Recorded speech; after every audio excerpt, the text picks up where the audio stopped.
So, hey dear, this is Ronit and you're watching Lily Consultancy. আজকে আমরা discuss করে নেব যে 2026 এর এক্সপেক্টেড কাট অফ কি আসতে পারে ফর স্টেট কোটার র্যাঙ্ক ওয়াইজ। যেটা আমি এখন তুলে রেখেছি আমার স্ক্রিনে আপনারা দেখতে পাচ্ছেন, সেটা হচ্ছে 2026 এর স্টেট কোটার এক্সপেক্টেড কাট অফ। এখানে এইভাবে একটু আমি মিন্স কাউন্টিং ওয়াইজ দেখেছি যে জেনারেল ইউআরে যদি 90,000 থেকে 91,000 র্যাঙ্ক থাকে, স্টেট কোটা জন্য সে এলিজিবল থাকবে অ্যাপ্রক্স এই মার্কসটা ধরে চলতে পারে, র্যাঙ্ক ধরে চলতে পারে। ইডব্লিউএস 2,49,000 থেকে 2,50,000 মিনস 2.5 লাখ অবধি র্যাঙ্ক থাকে, তাহলে অ্যাপ্রক্স ও স্টেট কোটা সিটের জন্য এলিজিবল থাকবে। ওবিসি এ 1,20 থেকে ধরে চলতে পারেন যে তার মধ্যে যদি র্যাঙ্ক থাকে তাহলে স্টেট কোটা সে পাচ্ছে। ওবিসি বি 1,10,000-এর মধ্যে যদি র্যাঙ্ক থাকে, স্টেট কোটা অ্যাপ্রক্স কিন্তু সিট এখান থেকে এসে পেয়ে যাচ্ছে।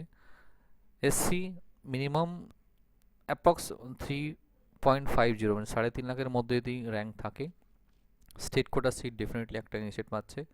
স্টেট কোটা এসটি যেটা রয়েছে সেটা হচ্ছে 13,50,000 বা জাস্ট কোয়ালিফাইড যদি স্টুডেন্টও থাকে, তো সেক্ষেত্রে স্টেট কোটা সিট এখানে সে পেতে পারে বা পাচ্ছে, একটা ধরে চলতে হবে। এবার আমাদের ওয়েস্ট বেঙ্গলে যেগুলো নতুন কলেজ রয়েছে তাদের ফিস 36 লাখসের নিয়ার অ্যাবাউট যায়। কিছু পুরনো কলেজ রয়েছে যাদের ফিস 18 to 26 লাখস অবধি যায়।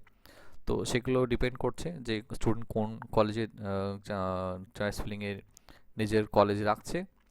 আর এইবারে কিছু নতুন কলেজেও ঢুকবে, তো নো ডাউট তার বিশ্লেষণে একটা কাট অফ এখানে থাকতে পারে। এক্সাম তো আর প্রায় 1-1.5 মাস পরে হয়ে যাচ্ছে, তো এখনও রাউন্ড অ্যাবাউট যদি কেউ স্টুডেন্ট রয়েছে যারা মাইন্ড নিয়ে ভাবছেন যে হ্যাঁ আমাদের কী স্কোর আসতে পারে বা কতটা স্কোর আসতে পারে, তো এই স্কোর নিয়ে আপনারা মাথায় রাখতে পারেন যে এতটা স্কোর থাকলে আপনার ডেফিনেটলি একটা স্টেট কোটা সিট পেয়ে যাচ্ছে। Thank you.